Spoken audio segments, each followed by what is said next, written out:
इस वीडियो में जानेंगे कैटिनेशन के बारे में।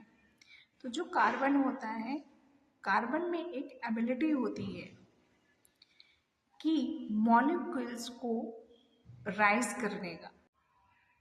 जो कार्बन होता है, कार्बन शेयर करता है इलेक्ट्रॉन्स, मॉलिक्यूल्स जो है वो राइज हो जाए, बड़ा हो जाए, लार्ज हो जाए, इसी को बोलते हैं catenation. Carbon has its ability to share its valence electron to make a large molecules is known as catenation। ठीक है, कार्बन के पास एक एबिलिटी होती है अपने इलेक्ट्रॉन शेयर करने का, जिससे मॉलिक्यूल्स की जो डिग्री है, जो साइज है, वो कैसा हो जाए, राइज हो जाए, बड़ा हो जाए, लार्ज हो जाए, इसको बोलते हैं कैटिनेशन। ठीक है, हमें ये भी पता है कि कार्बन जो है वो एक टेट्रावैलेंट बॉन्ड बनाता है, टेट्रावैलेंसी बॉन्डिंग बनाता है। ठीक है, सेकेंड इसी में ये है कि इसमें दो जो कार्बन होता है, हम कार्बन को इतना प्रायोरिटी क्यों देते हैं, क्योंकि कार्बन में टेट्रावैलेंसी होती है, टेट्रा का मतलब 4, इसकी वैलेंसी कितनी होती है, 4 होती है। क्लियर। और इसमें कैटिनेशन होता है, दो फीचर्स होते हैं कार्बन में, एक तो होता है कैटिनेशन, दूसरा होता है टेट्रा वैलेंसी। टेट्रा का मतलब होता है 4, जिसकी वैलेंसी 4 हो उसको बोलते हैं टेट्रा वैलेंसी।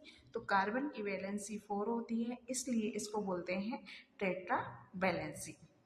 कैटिनेशन अभी बताया, कैटिनेशन क्या होता है। सो आई होप समझ में आया होगा। Thank you.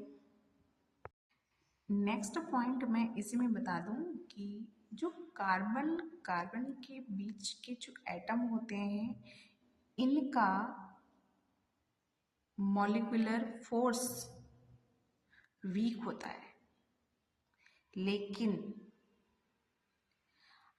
अब कार्बन के मॉलिक्यूल्स और कार्बन के मॉलिक्यूल्स के बीच में, मॉलिक्यूल्स के बीच में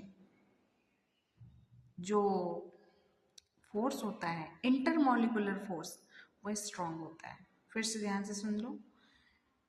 एटम, कार्बन के एटम के बीच में जो फोर्स होता है वो वीक होता है, लेकिन कार्बन के मॉलिक्यूल्स के बीच में जो फोर्स होता है वो स्ट्रांग होता है। तो कैसे बोलेंगे कि inter molecular force is so strong, जिसकी वजह से। और दूसरी बात इसी में मैं बताऊँ,